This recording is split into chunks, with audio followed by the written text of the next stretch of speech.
Welcome back, everybody, to another episode of the Checkerboard Chat. I'm Josh Lane, as always, joined by Ethan, Andrew, and Riley. And it's been a minute, but we're back here to sort of wrap things up on this this season of Tennessee sports. This will be our last episode, I think, of before the summer break. But we're here. Classes are ending on the day we're recording this. How y'all feeling right now? It's a pretty bittersweet day for me, because this will be obviously my last day of college and last day at the Beacon. But I think I told all you guys earlier, I think I'm leaning a little more towards sweet. Happy to be done. And thanks for a little round of applause there. But yeah, I think I'm happy to be done. But I am gonna miss obviously covering sports. But I'd say the mood is high right now. Yeah. Feeling pretty good. Ready to dive into just covering baseball and not worrying about classes. There you go. Yeah, still barely pushing P, hanging on with finals, but we're pushing. I forgot that was a thing. Yep. How could you ever forget that? It's been a long couple months. That's fair. But still barely pushing P, doing good. Last day of class, final start, we're ready to get going. Yeah. Well, speaking of pushing P, the Vols. We'll jump into the Vols baseball team. I love it. They were struggling to push P over the weekend at Kentucky. It was a weird series, and I know. Just from hearing their media, they don't want to make excuses, but it was a weird series because it's Thursday to Saturday, and the weather was just not good, cold and rainy the whole time, and there were delays off and on. So a lot of weird factors already going against the Vols, but the fact of the matter is they still went up. They were the number one team. They're playing Kentucky, that was the last place team in the SEC East when they went up there, 7 games under 500. And they dropped their first series of the year to Kentucky. The offense wasn't great. Pitching was fine. It was a little shaky sometimes. But the offense, just looking at the numbers, 16 runners left on base in the first game, 7 in the second game. So they were bases loaded. They were getting runners on the whole time. Just couldn't score. Yeah, they just couldn't seem to capitalize this weekend. I don't know if it's late season kind of just like build up of, you're tired. It's been a long season, weird weather, but, they're not making excuses for it. They know that they didn't hit the ball when it mattered. So just one of those weekends, I guess. But, you move on. It's not the end of the world that you lose your first series. It sometimes can feel like it is, like maybe from a fan perspective. But, at the end of the day, it's still the number one team in the nation. They're still very much proven. Yeah, I actually saw that. I think in one poll, at least, Oregon State overtook Tennessee, which might be a little bit of recency bias in my opinion. Because you bring up the weather, but in the same respect, if you want to play devil's advocate there, in the same respect, Kentucky has to deal with the weather too. And obviously they're able to take that one into extra innings at one time, win that. I believe it was game 1, and then Tennessee in the last game that went 7 innings, scored more runs than they had the entire weekend in decent weather, if I'm not mistaken. I'm not 100% sure if the storms had cleared by that point. That game, it was raining the whole time. Apparently the sun just doesn't shine in Lexington. The sun has never shone. Because I remember when Josh and I went up there, it was pretty overcast as well. That was like January. That's true. But still, it was very windy. Yeah, we stepped out of our car and it was very windy. I thought it was going to be blown away, but... like we said, obviously don't want to make any excuses, but it was Lexington. The weather sucked. It was the first Thursday through Saturday series. There are a lot of weird storylines, but one of the more telling was the opening night. That game was so weird and so long. Like you said, 16 left on bases. They also had 12 walks, and they scored 2 runs. I think the first 2 or 3 innings they had bases loaded both times and left them loaded.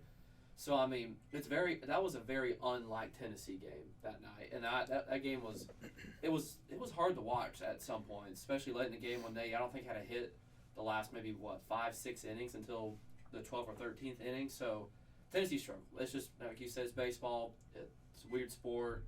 Sometimes it just bites you in the butt, and this past weekend it did. So I guess I should start with the little game-by-game recap here. Just as Riley mentioned, the Vols scored in the second and third inning of their opener. And that game was already delayed, so it started an hour later, I think. Ended up 13 innings. Almost, I'm looking at the time here, almost a 5-hour game. So that would have been... That was a long night for me, to say the least. Yeah, that was a tough night. So they only had 5 hits on the day. In 13 innings, 5 hits. But as you mentioned, the walks, 12 walks. So Kentucky staff, they were giving Tennessee every opportunity, at least early in the game. Yeah. And again, they couldn't capitalize. Kentucky scored twice in the 4th inning, and that was it until the 13th when Kentucky broke through. I can't remember this guy's name. Guilfoyle for Kentucky. Oh yeah, shut him I down. don't know how to pronounce it. Sorry, bud. I know you're listening, but good job for 6 innings, 1 hit, 2 walks, and relief out of the bullpen. He got the win there in extras. So, have a guy coming in, just for whatever reason, just setting down Tennessee's bats, making sure nothing was getting through. And I guess it's more on Tennessee for not capitalizing, but sometimes you just gotta tip your hat to a guy that goes 6 scoreless innings in relief like that, and just a weird, crazy game. Yeah, and to be fair, on Thursday night, Tennessee's defense wasn't bad by any means. It was just one of those games where it's a matter of who's going to get the last hit to get the last run in.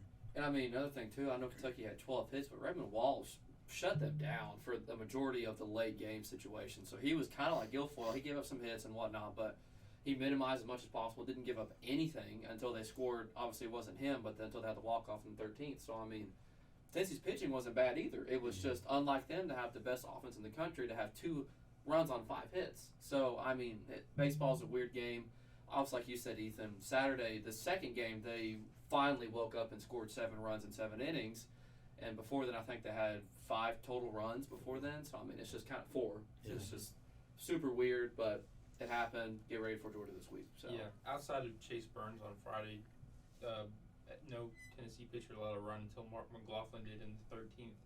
Camden Sewell, he went 2.1 innings, but he came out with injury there. Yeah. So we're kind of waiting on an update. But as you mentioned, Redmond Walsh, 3 innings there, 3 hits, threw 59 pitches. So he was kind of in that same role. And those were all the late innings, right around the 8th and the 9th and maybe the 10th. Those first ones where it's real crucial to have a scoreless outing and keep the game moving. But just to move on to the second game, another loss for Tennessee, 5-2, second time this year that they lost 2 consecutive games.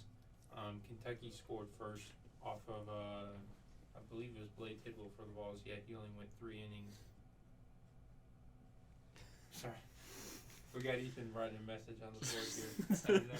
Josh isn't very good at multitasking, I can see. Yeah, I know. It's just like a horse or something. I need that. That way I can only look down at the screen. Where was I? Yeah, so Blade Tidwell win 3 innings, 3 runs. Whew. Here we go, last one. Come on now. So Tennessee scores twice in the 4th, and that's it. Again, only 5 hits for the Vols. They left 7 runners on. So just another night. And this was the game that got rain delayed, and they had to finish. But even coming back on the second day, not much offense, nothing going for the Vols there in game 2. Yeah, I remember there was a heck of a storm system moving through. I hate to keep touching on the weather, but I was watching the Predators game that Thursday night. Yeah. I was up to the weird thing about Thursday night at the Stone household was you got the Tennessee game going on first, which I watched the first bit of. Awful game as we've discussed, but it was also the longest game of all time. It was 5 hours or whatever. Yeah. So that was going on in conjunction with the Predators game, and it's like 12 o'clock at night at this point. and obviously Tennessee isn't able to get it done there, and I'm putting my full focus to the Predators game, and then the signal goes out, and so I'm not even able to watch the end of that. And the entire time while I was doing that, I was just thinking, there are people playing baseball in this weather, like attempting to play baseball in this weather. And like I say, I hate to keep touching on it, but it really is kind of the story of the weekend. I mean, you give Tennessee, Kentucky again 3 more times in a series and tell them to sweep them all 3 times, I bet they probably do it. You don't really want to take away anything from Kentucky because obviously their game plan was fantastic and they took advantage of I guess what they were given there. But yeah, when it comes down to it, you just got to remember what I guess the significance of the weather I guess in that series. I think for me also, I hated that was the game that they beat the black jerseys. They played I got thoughts on that. bad. He couldn't score any runs. Terrible weather. Just wait, please. I'll ask the question. What did you guys think of the jerseys? I The thought- hat and the jersey, and then I like combined. I love They're it. fine. I know I'm weird. I love new uniforms. I love the way they look. I love the vintage hat. I was a huge fan of them. I love black jerseys. I love new looks. I did not think that was a good look. I think across college baseball, there are some atrocious uniforms. And we recently played Tennessee played Alabama. They had some terrible ones. Mizzou, they had terrible ones. It's just something about the fabric. I don't know That's what fair. it is. And I think they don't look good in general across college baseball. That's fair. And I love, man, the Mets new black jersey. I love that thing. But you're biased though. You're a Mets fan.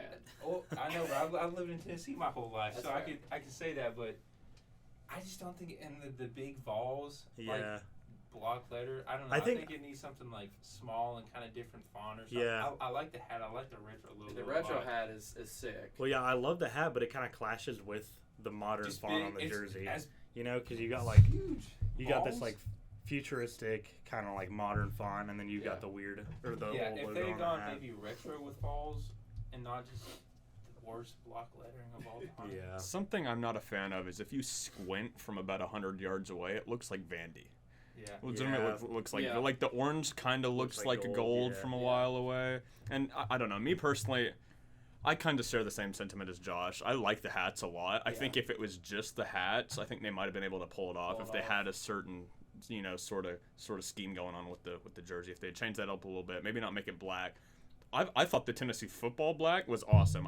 I do not think this worked there. Yeah. I think You can't just I say think dark I've mode and Dark mode. throw a mediocre jersey Yeah. out there. Yeah. Have a tweet that says dark mode and Yeah. that's gonna And then that's gonna lose. do it, I think mi- it was an off night for everything. The jerseys, like it was Jersey unexpected. set off, It was just weird. I would have just saved them for a different game. I don't know. I'm gonna touch on the elephant in the room here. Tennessee has only lost this season when they've gone away from the norm of what they usually do. They have the wooden bats against Tennessee Tech Yeah. and whatever that was. Yeah. And then they wear, these The black jerseys, yeah. which some people like a lot. Me and Josh aren't fans of them, but to each their own, I guess. But when Yeah. Tennessee's pulling out these gimmicks, that's when they're losing when they games. That's lose, all I'm yeah. saying. Just No, hit the you're ball, right. in You're my right. opinion. You're right. Just go out You're there right. with the orange creamsicle and hit the You are ball. correct, yeah.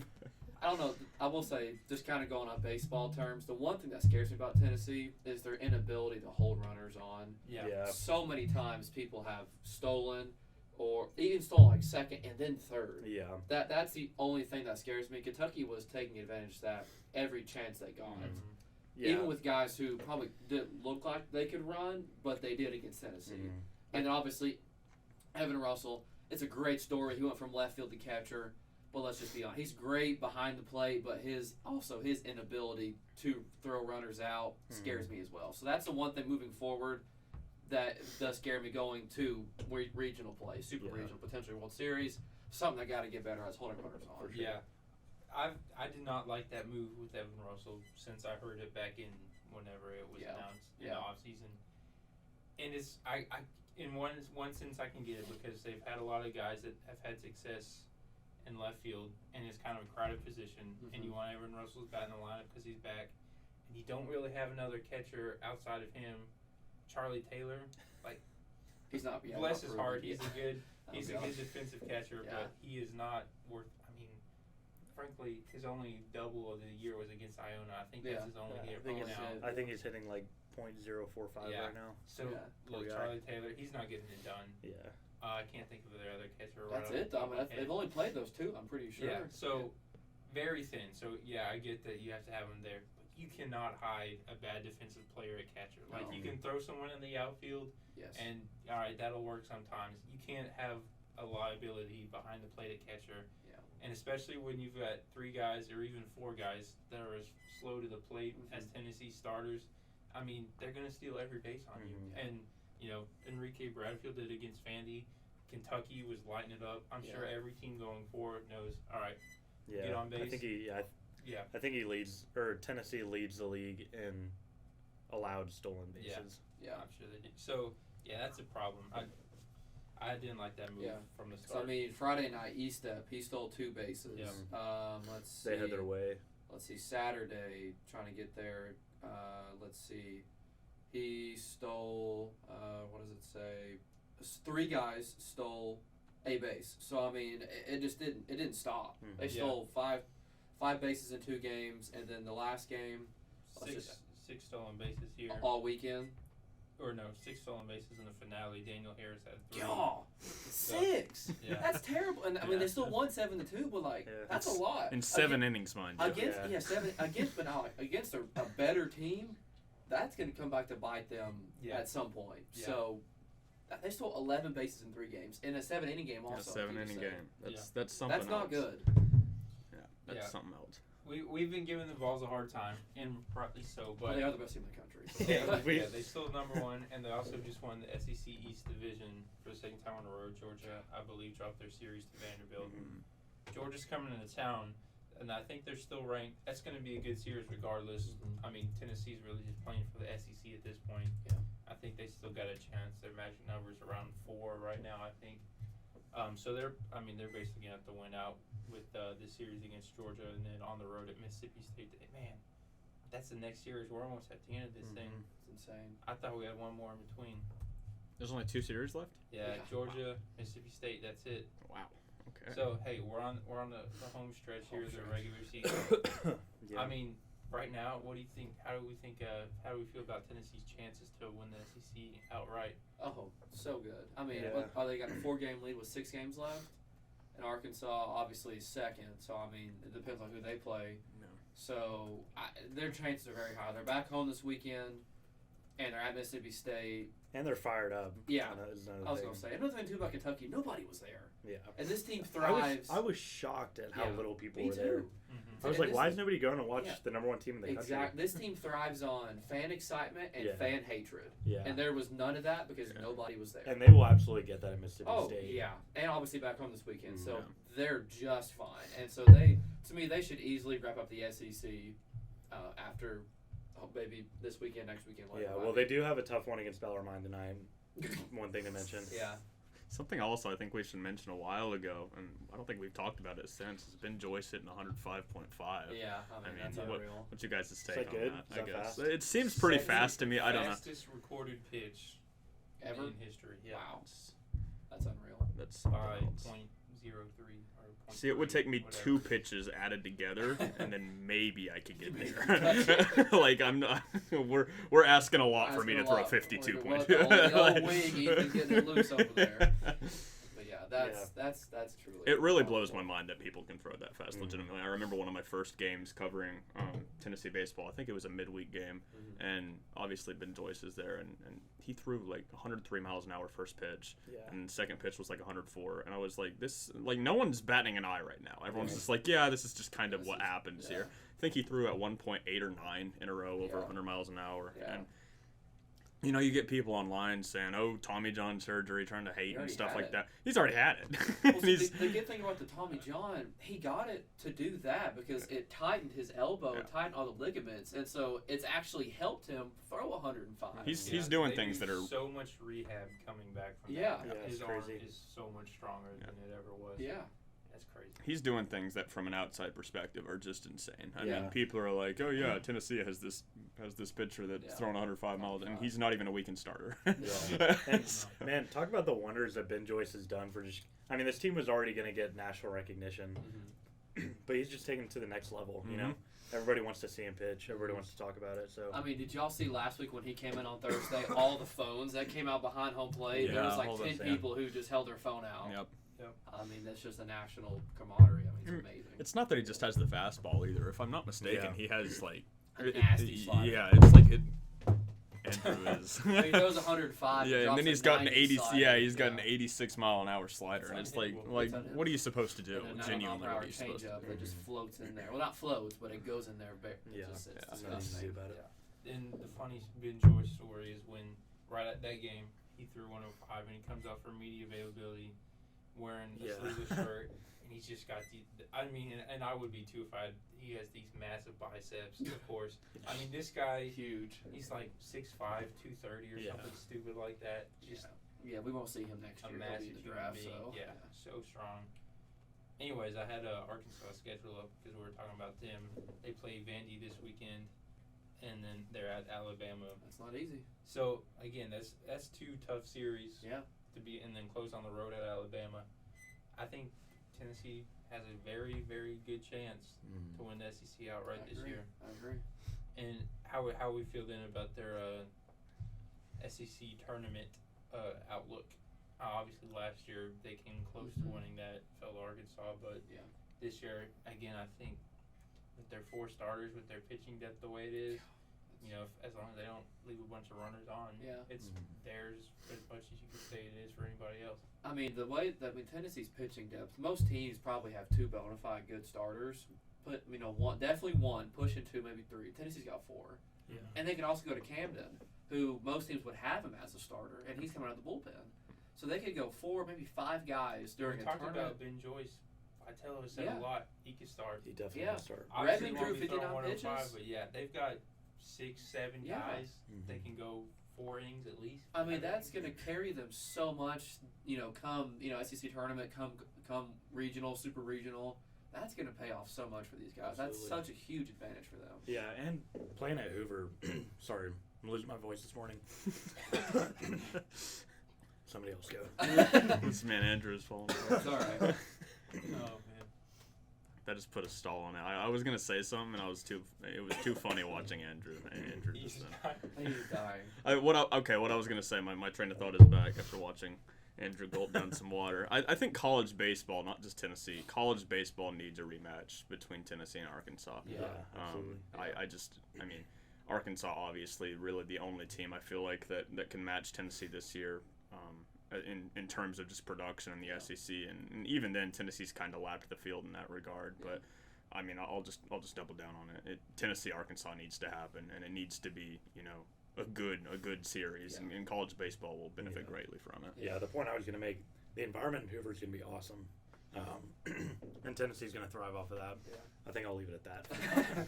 I'll say, going back to the Arkansas point, like the rivalry, the feud between Vitello and Van Horn is unmatched.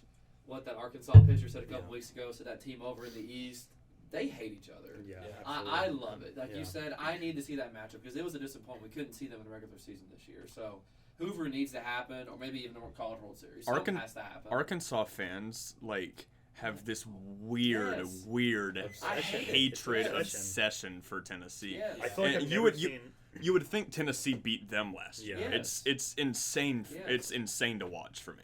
The way that Arkansas fans hate Tennessee and Tennessee fans is like the way that Tennessee fans hate Florida. Yeah. I would say that's a good comparison, actually. Because we never beat. Well, I was gonna. It's weird because they beat us. Yeah. But they beat Tennessee, so it's like. But Tennessee loses to Florida every year. You would think that Arkansas loses to Tennessee every year, but it's not. The team that would make more sense is LSU, and LSU, don't get me wrong, does not like Tennessee. Yeah. But for Arkansas to hate Tennessee, I say more than LSU. Yeah. I don't know. After last season, I just find that very strange. I think it's just because, Tennessee comes in, historically not a baseball school at all. Yeah. They haven't really seen success since the 90s. They come in and just, the last 2 seasons, just dominate. I think, and that just, takes away the shine from Arkansas, who's also having a great, And they, few years. Josh. I'm just saying, Arkansas, they've come along strong lately. Yeah. And they're starting to maybe take the noise from Vanderbilt as the top baseball school in the SEC. Mm-hmm. And then out of nowhere, here's Tennessee. Yeah.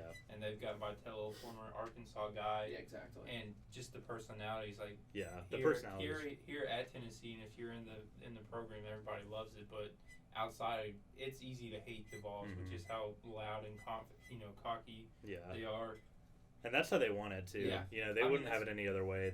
They love being the villains. They embrace it so much, and I think that just adds to kind of their fire. Yeah, that's what I was gonna say. Arkansas hates the quote unquote gimmicks that Tennessee does. They hate the daddy hat. They hate the leopard jacket. So I mean, even Van Horn, sub-tweeted basically in a press conference what he said about all the the teams that do all this stuff that is not good for baseball. Yeah. And we all well, that's literally an at Tennessee. Yeah. We knew that was gonna happen. So the feud is there. I mean, last year you saw, I guess it was after game 1, 2, or 3, whatever, when Vitello and Van Horn literally had a yelling match at each other. I was like, oh no, this is about to go down right now. So I mean, they hate each other, and I need that game to happen, like you said, Ethan, immediately. Yeah. I mean, rematch SEC tournament championship game, and it's a shame it's just one game, but yeah, I think we need to see that for college baseball. Let's move on to Tennessee football. We've gone about halfway talking about baseball, so not a lot going on, just recruiting wise, some recruiting news. Ethan, and draft too. Well, Ethan, would you like to start with the NFL draft or Tennessee recruiting? Yeah, I say we start with the NFL draft. Yeah. That's probably the most important thing football-wise that's happened. And obviously Tennessee getting some transfers, and Brew Mccoy and Andre Turentine from Ohio State, and we'll talk about that a little bit later. But with I believe five Vols getting drafted this season, and a couple more going undrafted. Too, I think someone went to the Cardinals. Can't exactly remember. We'll figure that out later. But It was Javonte Payton, I think. Javonte Payton goes to the Cardinals, but Velus Jones goes to the Bears. Me and Josh will be watching a lot of Velus Jones here in the near future. I don't want to, I guess, stay on him too much, but he's the one I know the most about just because I've followed it the most. Justin Fields, the Bears quarterback, specifically put Velus Jones on a list, said, I want this guy, and playing for the Bears, I've seen, I guess, his explosiveness, his yards after catch, his ability to, really carry offenses at times. I feel like when he's got the ball in his hands, kind of similar to Deebo Samuel, similar to Cordero Patterson, kind of fill in whoever you want there. But I think he's going to be a fun watch. Matthew Butler is going to be a fun watch in the NFL. I think he's going to do really well. I think he honestly was picked a little low. Picked high, Alontae Taylor. Yeah, He went wow. 2 or 3 rounds early, in my opinion. I believe it was pick 50, 49. 49. Yeah, Second pick round. 49 to the Saints. Who, I mean, the jokes write themselves at this point. I believe the Saints have 7 Vols now on the roster, and not just 6 or 7 people, 6 or 7 that will legitimately make the team. Yeah. 7 people on the 52-man roster, plus Cody Burns. I believe he just went to. He is Tennessee. Yeah, he just left Tennessee to go to the Saints. So they've got this. I don't know. They've got this thing going on with Knoxville down in New Orleans. But yeah, exciting weekend for the Vols. Exciting weekend for Josh Heupel, obviously, to be able to get. I believe as many Vols in one draft that had been drafted since previously to 2017. Yep. So I think it was the most in 18, 19, and 20 combined. Yeah, that's what I mean. I didn't say it very well, but Riley put it much better than more eloquently than I did, I guess, there. Yeah. But pretty impressive, just from a, I guess, development standpoint. Yeah, I think that does a lot for recruiting, too. You look at guys who are, they're great players, not necessarily guys who are going to get drafted, as high as they did or make a roster. So, you think about guys that are kind of in that middle stage. They're not necessarily, these guys who are for sure going to go to the draft. They look at Tennessee. Oh, well, Heupel got 5 draft picks last year. I'm going to go play for him and, hopefully develop a little bit more and get to the point where I get drafted. So, it's just always a great look from a coaching standpoint to get guys drafted. I mean, going off your point, Tennessee had more draft picks than Texas, who had 0. Zero, Notre Dame, yeah. who had 2. USC didn't have hardly any. So that is just another building block for Heupel and his company. Because obviously we said Velus and Alontae and Matthew Butler. Cade going to Carolina. He could see definitely a backup role. He could play for some playing time. And Theo Jackson, that was a surprise in the draft for me. But such a great story. Nashville guy going back playing for the Titans potentially. That's just an incredible story. What was great was seeing his emotion afterwards, the interview. I was like, man, this is a good feel-good story. Mm-hmm. But yeah, Alontae Taylor going to New Orleans. That was a shock because I thought Velus should have gone first before any of them. Matthew Butler was regarded as the first guy, but Alontae going that early, that was shocking to me. But great. Obviously fantastic for every single one of them. Another building block for Tennessee. So honestly, I thought Alontae had a chance of going first. I did not think he had a chance of going in the second round. Oh, I thought he was a low 3rd round, around where Velus was, or low 3rd round, high 4th round pick. And obviously he goes in the second round there. I think he's going to be in a good situation down in New Orleans. They just seem to like Tennessee Vols. Yeah. Obviously, I think Velus is going to do well. That's not just personal bias talking. The Bears need a receiver. He instantly, in my opinion, is going to be their wide receiver 3 at the very least. Yeah. Maybe even 2. The Bears don't have a single receiver. Special teamers where he's going to thrive. He's. I feel like a lot of Bears and people, Ryan Poles, the general manager of the Bears, I feel like people are going to think that he is going to fit that Devin Hester role. At least attempt to. It's hard to fill that, obviously, but Velus as a returner, if I'm not mistaken, he held the all-time record for most yards. Now he played 6 years, but he held the record for all-time most yards returns. I believe ever. I could be wrong on that, but I think he's going to do well. And then I want to touch on Theo Jackson also. He goes in the 6th round. I didn't think he was going to be drafted. Yeah. I think it's a good draft. I think it's a good pick by the Titans. I really think he's going to be a solid player. I remember in his last season as you're watching him, and he just had that versatility, I feel like, about him, that he could just, especially in the beginning of the season, he kind of tapered off as the season went along. He was all over the field. All over the field. So I feel like he has the raw talent. You just kind of have to mold it a little bit and get him to NFL level. Like you said, I think kind of early in the year, I think it was that Pittsburgh game, he had like 15 or 16 tackles, and he had that kick six that got canceled because of a flag. So, I mean, the versatility, like you said, is there. They'll find a spot for him, whether it's a special teamer or even just somewhere on defense. He'll be good. He'll prove it. I mean, like I said, playing in Nashville, it's there for him. And, you know, there's people that say he wouldn't have gotten drafted if it wasn't by the hometown Titans. And to be honest, you could say that, but I still think he's a top 250 pick in the draft. So I think it's fair. I think it's going to be a good pick for the Titans when it comes down to it, if you can just kind of get that mental side of the game down. Yeah. Do y'all remember which Vol was it? Cade Mays, who was the same pick as Tom Brady. I saw that on social media. I hadn't even seen that. I did not see that. It's quite Maybe the nugget. Somebody else, I can't remember. Okay, was it 199? 199 was Tom Brady. Was Tom Brady. 199 was Tom Brady. Cade Mays then. Okay. So Cade was 199. Watch I didn't out put for two of that together. Cade's about to be the best offensive lineman of all time. That's what Josh is saying. Well, that's an interesting. I didn't want to bring this up, and you kind of hinted on it. But of those 5 guys, which one do you think has the most potential in the NFL? If you ask me, it's Matthew Butler. Yeah. I truly do. He is going to be a rotational defensive tackle for years. I think he just fits the mold for what an NFL team just needs at defensive tackle. Just eats bodies up, does his job. He's a football player, a pure football player, loves the game. I think he has the most future. I was going to go Matthew Butler as well, but for the sake of the argument, I'll say Bayless. Yeah. And that's not just because of the Bears. I really think he has a chance to shine there in that offense. And growing up, besides who I think is going to be a great quarterback in Justin Fields, that's always a good thing to get that chemistry together now. I know they've been hanging out in the offseason. They're trying to get that chemistry together, as we speak, going into that, because obviously the connection between quarterback and his wide receiver is going to be strong. But just in a rebuilding area like that, he has the veteran. I didn't realize he was 25 years old. Yeah. That's kind of insane. But getting back to the point, he has that veteran, I guess, presence, and I think he'll be a good player. I really do. I think he's going to be a rotational guy for them. Yeah, I'd say Matthew Butler too. I just think he's just kind of an NFL guy through and through. But I think all these guys really can have success. I don't think there's one guy you look at and say, oh, he's like absolutely going to be out of the NFL in a few years. So, I'm with you, Riley. Yeah. Only kind of going with Cade, he's a utility guy. I mean, he can play guard, tackle, maybe even some center. So the Panthers will find a spot for him, whether it's a backup role, like a first guy off the bench kind of thing, or even starting. Yeah. I could see him being what kind of killed him. What was crazy is he was considered like a first 2-round draft before he got hurt, like at Georgia. Yeah. Highly drafted, came here, battled some injuries, so his draft stock kind of fell. I mean, I hate to say, he could be another kind of Trey Smith kind of guy who came back with blood clots, and now he's a all rookie guy.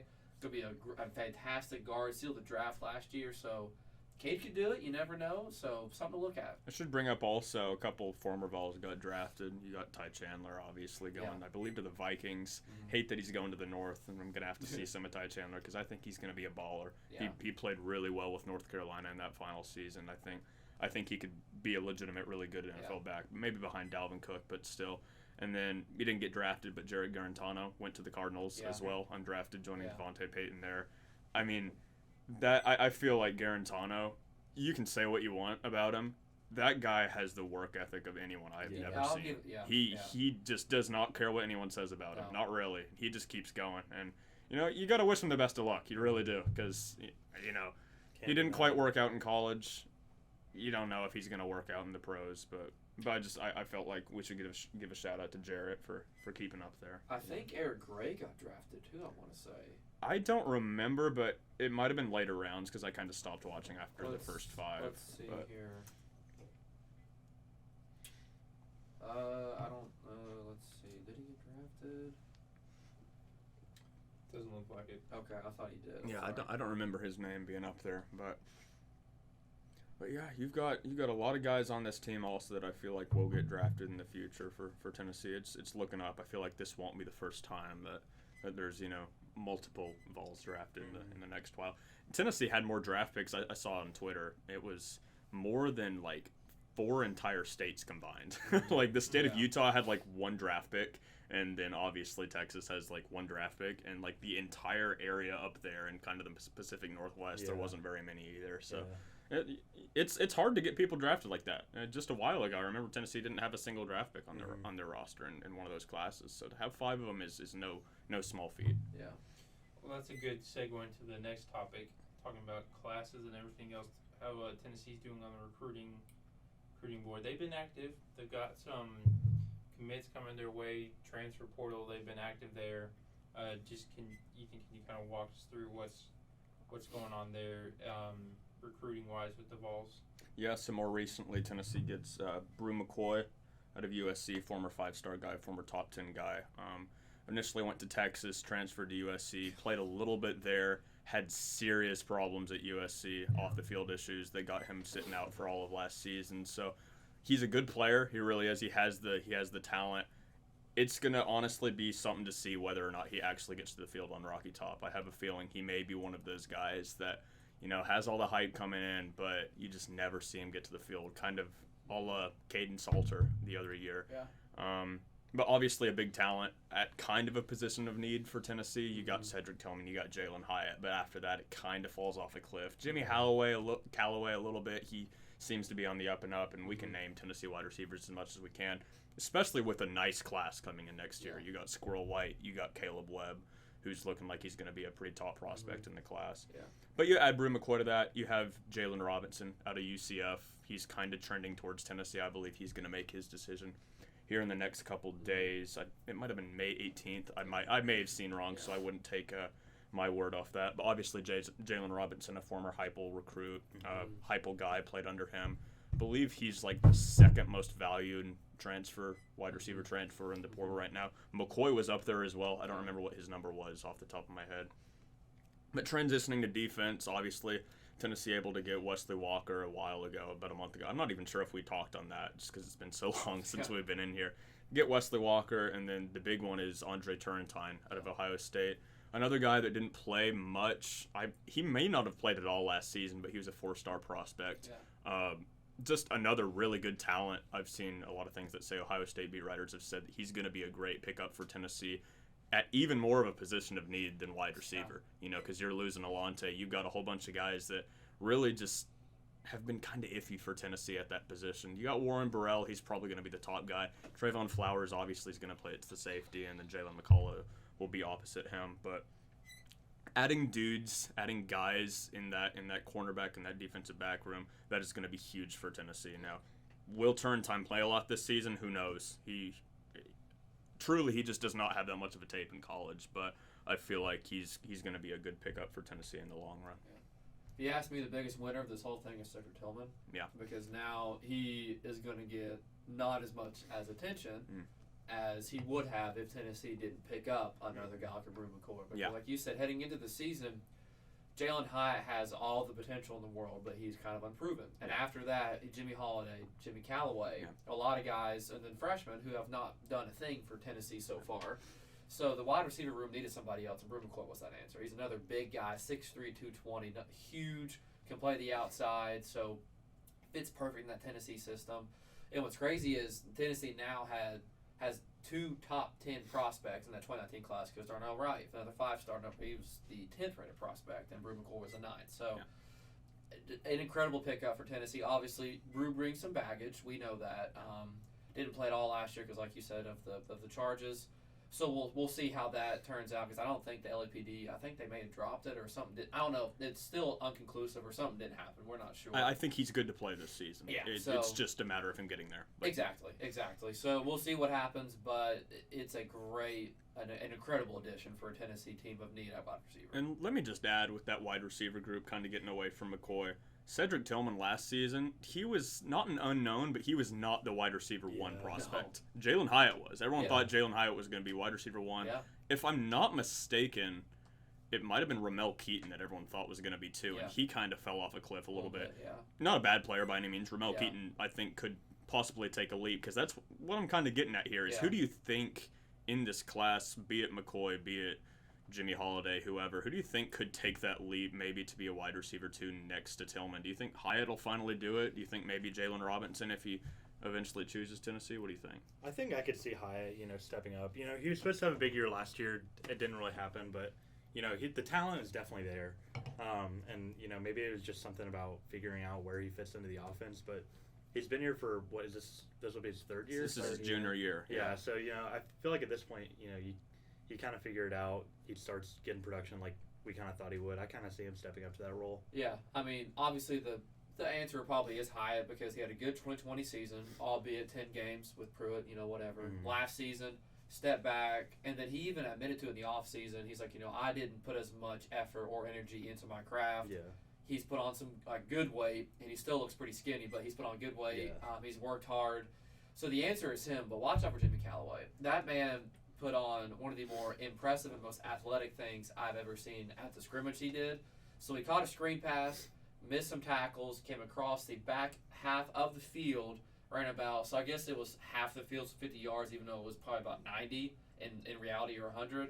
Started here on the left side, ran back around to the right, missed more tackles and scored a touchdown. Yeah, I think he's going to be, so go ahead. I was going to say, he could be a problem, no question. I think he could be a good, kind of, I guess, like alternate to our main guys, because he's a great yards after catch guy, and you can go short to him, and there could be a dangerous problem. And Heupel, being the offensive guru that he is, he will find ways to put the athletes in positions to make plays, like he did last year with Hyatt and Valus and Cedric, and he's going to find ways to put him in position, no question about it. Was Callaway the one? Because he came on strong at the start of the year. Was he the one that dropped that pass against Florida and then just I don't remember anything else about him for the rest of the year. It was either him or Holiday. I believe it was Callaway. I was actually just looking that up as you said it. He scored against Pittsburgh on a screen pass. He also broke a lot of tackles on that one, and then he dropped, I think it was a 4th and 2 or a 4th and 3 against wide Florida, open pass. And hit him right in the face. Yeah, like a perfect. He was wide open. He might have potentially scored, gone for a while. So that was. I think that's why people were so angry, is because it was very wide open. He had blockers, and I think he was going to score. Now, he kind of not fell off a cliff. I've said that a lot. He did kind of have a lapse, I guess, in production there, which kind of talks a little bit to the mental side of things for me. But he also did have a strong end of the season. Callaway did, and between him and Holiday especially, once again to kind of veer away from just for argument's sake, I'd say Ramel Keaton. I really think he'll figure something out. I'm not sure he can step up and be wide receiver 2 behind Tillman, and I'm really excited to see what Tillman can do this year, but I think Keaton has the intangibles. I feel like he can get there. It's just a matter of learning the game, learning the system with Heupel, and being able to get to that point. Just throw another name out there. I'll say watch out for redshirt senior Grant Firkin. How do you even say that? I think that's right. I think he's more of a dangerous outside with a suit on than he is with the pads on. It's amazing that guy's still on the team, to be honest with you. He's one of those dudes, kind of like a John Fulkerson. He's just been there forever, man. He's having a ton of off-field success, though. Oh, yeah. He's got I think he has a podcast. NIL. It's NIL. a huge NIL stuff. He's like a millionaire. He's with Spire. I mean, he's with the big NIL group, so he's making money. He was a millionaire before NIL. I mean, it's like football right now is his side job. He's just doing it for fun because he can. He's got a real job. He's doing fine. Well, before we wrap it up, let's move into some Tennessee basketball news. Obviously, the NBA draft is coming up, and I think since the last time we recorded, Vescovy and Chandler, they were already declared and everything. But the biggest news for Tennessee, Josiah Jordan-James entering the draft while maintaining his eligibility. No announcement there. He just kind of snuck his way in onto the papers when it was released. But just, I guess, how do we feel about Josiah Jordan-James' chances to get drafted? And we don't want to talk too much about the rest of the Vols, but just, how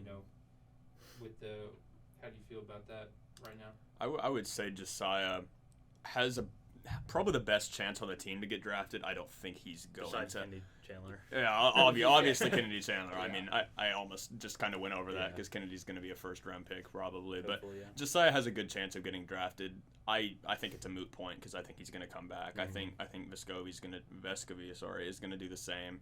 I expect both of them to come back, and it's very decided, just kind of sneaking into last minute because he didn't tell anybody, and obviously the April 24th deadline, he must have done it at some point before then because I believe it was maybe Ryan Shumpert or Mike Wilson, one of the two of them, just noticed on the official list, I guess, for guys, and they're like, hey, Josiah just never bothered to tell anybody. Yeah.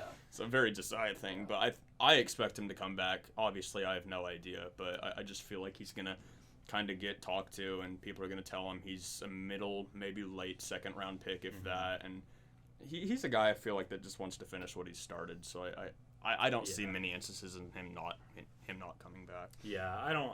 He's definitely going to come back. I think this is a great move for him and Vescovy. Go get some feedback, figure out how you can get better, and just become an overall better player. We've seen this benefit guys in the past. It really does kind of make a difference just hearing those NBA guys telling you what you need to work on. So he's probably not going to get drafted. Going to come back and probably have an outstanding year if I had to guess, and then go back and hopefully be a late first round guy, maybe early second round. Yeah. I mean, I think Triple J has the potential to be a great prospect because he's your prototypical positionless guy who's like 6'6", long, lanky, can dribble. Great NBA body for he sure. He can guard the 1 through the 4, maybe even the 5. I mean, he's shown that he can do all that at Tennessee. Obviously, freshman year, whatever. He really elevated his game this year, being able to stretch the floor and shoot, can penetrate, can obviously handle the ball really well, can run the offense, play defense.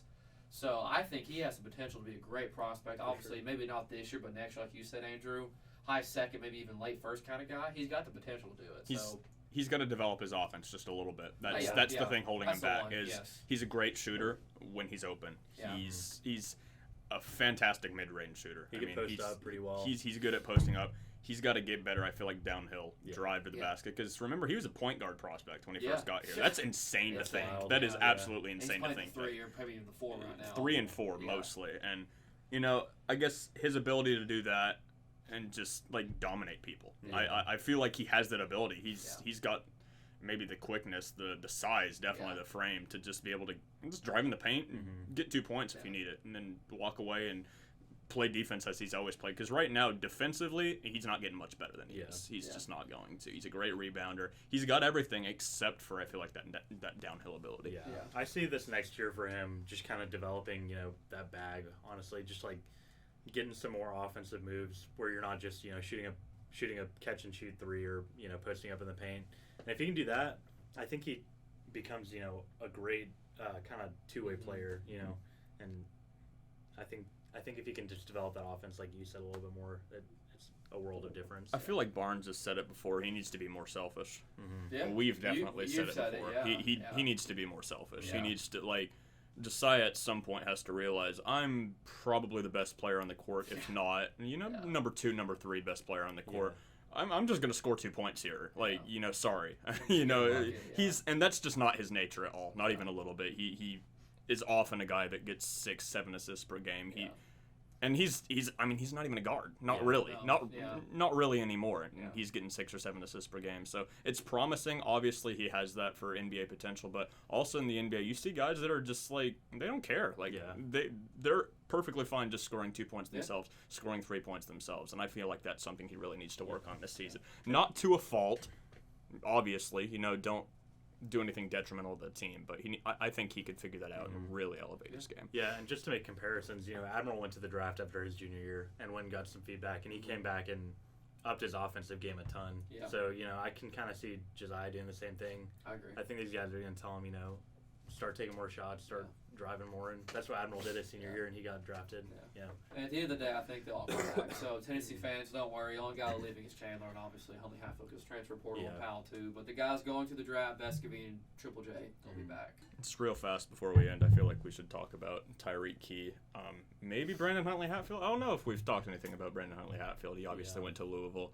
I'm going to put my hand up. My hand is up for those listening. I called it. Ethan called it. He did. You were right. I thought he was going to leave. Justin Powell, another guy. That one kind of surprised me, to be honest, just because he has to sit that out one a did year. not surprise me. The reason it surprises me, and it didn't surprise me at first, I actually told Josh as we walked out of the NCAA tournament game, Justin Powell's going to transfer. Yeah. And then I realized he's got to sit out a year. Why? And then I went back on it. I was like, okay, if he's got to sit out a year, he's not leaving. There's no point. He's at least going to get some playing time here, because he would, especially with Victor Bailey leaving. He would have gotten some playing time, but now he decides to enter the portal, and we'll see what happens there. If he goes down a division, goes to Division II, he could play there. I think he's Low a Division D1. 1 guy though. I think he is too, like but ETSU kind of thing, maybe. yeah. Yeah, I don't know. But I kind of agree with you. Like, the transfer portal just frustrates me because some guys just don't stick it out, man. I mean, like, the window is open for him just to get better. Yeah. Victor Bailey's gone. I Yeah. mean, Chandler's gone. The ball is going to need to find a home, and Justin Powell is that guy who can shoot. Just get better, man. Just stay here. Don't sit out a year. Just stay here, get better. Barnes, yes, I know they may have not agreed on some things, but he had a plan for him. Yeah. Just stay here again, man. Seeing the dichotomy between him and Brandon Huntley Hatfield is totally there because Yeah. Brandon is a guy that in 1 and 2 years, if he plays really well at Louisville, he could get drafted just because of Yes. his raw talent, Yeah. his 6'10", size. He's yes. 6'10", for Yeah. heaven's sake, and Yeah. he's explosive when he wants to be. Yeah. Justin Powell, bless his heart, he's not. And Yeah. if he played maybe for 3 more years and became a lethal shooter, he could be Yeah. a Duncan Robinson type of guy. Yes. Probably not, but he could. Him leaving, I feel like, just throws it all away. It does. I mean, unless he has just a stellar junior and senior year, I feel like somewhere wherever he He goes. can't for Is 2 it, more years. it's not though. announced where he's at yet, right? Yeah, Okay. and I don't know. I see it as a bit of a head scratcher Yeah. from Me too. him. I'm not 100% sure what his plan there. If he wanted to be drafted and he thought he could in the next year, that I feel like would be his option. But he's not 1 year away from getting drafted. He's just not. And then obviously we're kind of running short on time here, so we need to talk about Tyreek Key. Yeah. Obviously the Vols grab him. He's going to be alongside B.J. Edwards next year as the 2 newcomers. Barnes is going to get some more in the offseason, obviously, just because Tennessee's not at the scholarship limit right now. But Key is essentially Victor Bailey, but better, in my opinion, Yeah. offensively. He doesn't bring much on defense, but he's a Tennessee native. I believe holds the TSSAA record for most points scored in a single season over at Clay County. He can score the basketball. That much has never been in question. A veteran guy, good downhill, great shooter. I believe he was 36% in one season at Indiana State. Yeah. And so it's obviously an uptick in competition. He's going from Indiana State to SEC competition, but I think he could get some decent minutes. Obviously not going to be a starting guy, but he'll be a solid rotational piece if he can just really knock down that jumper, be kind of what Barnes wanted Victor Bailey wanted Justin Powell to be last season. Yeah. But I think that's going to be interesting to watch his game unfold. 2018-2019 season averaged 17 points on 52% shooting, 44% from the 3. Wow. He's bucket. flat out efficient. Not as good as next 2 years, but Yeah, I think He's his a really next year's solid was the guy. one I was talking about, where he Yeah. kind of went down to 36%. But obviously, his freshman year, like Andrew said, shooting 44% doesn't really matter who you are. If you're shooting that well, you're going to be a college player for Rick for Barnes sure. especially. All right, any closing thoughts before we wrap this up? go Celtics. I'm very sad about my Predators, but I won't Did they talk lose about last them night? anymore. Yeah, they got swept by the Avalanche. You got to blow it up. Got to blow it up. Avalanche are good though. The Avalanche are a wagon. Kale McCarr and Nate McKinnon, they're a wagon. But All right, well, thanks everybody for joining us at Checkerboard Chat. We'll see you in August. Push Bye. it.